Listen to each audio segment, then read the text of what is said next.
Paul Kagame. Aujourd'hui, je parle au nom de millions d'Africains qui n'acceptent plus le sang versé et les mensonges répétés. Aujourd'hui, je ne parle pas seulement à un chef d'État. Je parle à celui qui croit pouvoir manipuler les peuples et cacher la vérité derrière des sourires diplomatiques. Goma. Goma. Une ville meurtrie, une région martyrisée par des guerres qui ne sont pas nôtres. Et pourtant, vous, Kagame, vous avez choisi d'être partie prenante de cette tragédie. La RDC, riche de ses hommes, de ses femmes, de sa jeunesse, est devenue un terrain de jeu pour vos ambitions. Vous avez cru que personne ne regarderait, que personne parlerait, mais l'Afrique regarde. Et l'Afrique parle. Chaque enfant qui pleure à Goma, chaque famille déchirée, chaque vie perdue, ces voix s'élèvent et disent « Nous n'oublierons pas, nous ne pardonnerons pas ». Kagame, vous êtes responsable. Vos actes ne passeront pas inaperçus. Et aujourd'hui, je me tiens ici pour mettre la vérité devant vos yeux et devant le monde. Nous parlerons des faits, des preuves, de vos décisions qui ont conduit à la souffrance. Nous parlerons de la jeunesse africaine que vous croyez faible et silencieuse. Mais l'Afrique n'est pas faible. L'Afrique ne se tait plus. Et je vous avertis, rien ni personne ne pourra arrêter ce réveil. Paul Kagame, écoutez bien, car ce que je veux dire ne peut être ignoré ni effacé. Goma n'est pas seulement une ville. Goma est le symbole d'une tragédie que vous avez nourrie. Chaque attaque, chaque déplacement forcé, chaque bombe, chaque vie volée, tout cela a un nom. Et ce nom, c'est votre politique, votre stratégie, vos ordres tacites qui ont plongé la population dans l'horreur. Vous avez prétendu vouloir la stabilité régionale, mais vos actes ont semé le chaos. Des rapports, des témoignages, des preuves irréfutables montrent que vous avez soutenu, armé, financé des groupes qui ont terrorisé la population de Goma. Des familles ont été séparées, des enfants ont été traumatisés à jamais. Et tout cela pour quel gain? Pour renforcer votre influence au détriment de la vie humaine.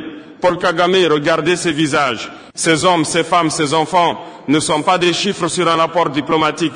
Ce sont des âmes qui ont vu la mort, des âmes qui crient justice, des âmes qui ne pardonneront jamais. Et vous, vous avez cru pouvoir manipuler les récits, blanchir vos mains sales derrière des réunions internationales, des sourires et des discours creux. Mais l'Afrique n'oublie pas. La communauté internationale ne peut ignorer ce qui se passe à Goma. Et moi, aujourd'hui, je parle pour ces voix que vous avez cru pouvoir réduire au silence. Vous pensiez que le monde détournerait le regard. Vous pensiez que l'Afrique resterait passive. Mais votre arrogance vous aveugle, Kagame.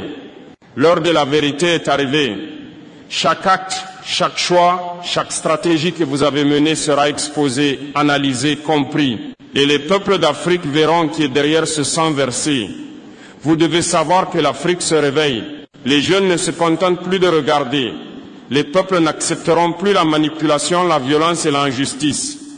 Et moi, je me tiens devant vous et devant le monde pour dire ce qui s'est passé à Goma, nous n'oublierons jamais. Vous êtes avertis. Chaque injustice a ses témoins. Chaque crime a son écho. Et l'écho de Goma résonnera jusqu'à ce que justice soit faite. Paul Kagame, écoutez-moi attentivement. Vos actions à Goma ne sont pas isolées.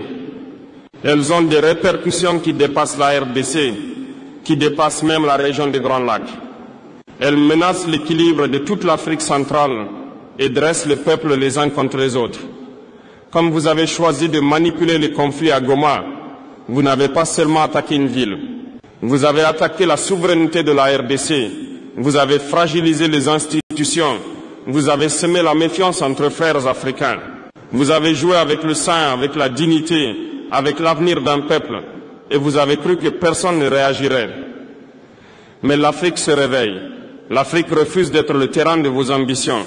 Les peuples qui souffrent à Goma, à Bukavu, à Beni, ils sont le reflet de notre force collective. Et nous n'accepterons plus d'être manipulés ni instrumentalisés pour satisfaire vos intérêts personnels ou politiques. Paul Kagame, regardez autour de vous. Les jeunes Africains regardent, analysent et comprennent. Ils savent que l'unité est notre seule arme face à ceux qui cherchent à diviser. L'Afrique doit rester unie, solide et inébranlable. La force de notre continent ne se mesure pas à nos richesses, ni à nos armes, mais à notre unité. Je parle aujourd'hui pour rappeler à tous que l'ingérence étrangère ou régionale, qui se fait sous le couvert de diplomatie ou de prétendue sécurité, ne doit plus être tolérée. Nous devons protéger notre peuple, nos terres et notre dignité. Et je le dis haut et fort, chaque action de manipulation, chaque ingérence qui vise à fragiliser un pays africain sera dénoncée. Nous ferons la lumière sur chaque crime, nous exposerons chaque vérité et nous défendrons nos frères et sœurs avec la force de l'Afrique entière. Goma est un symbole.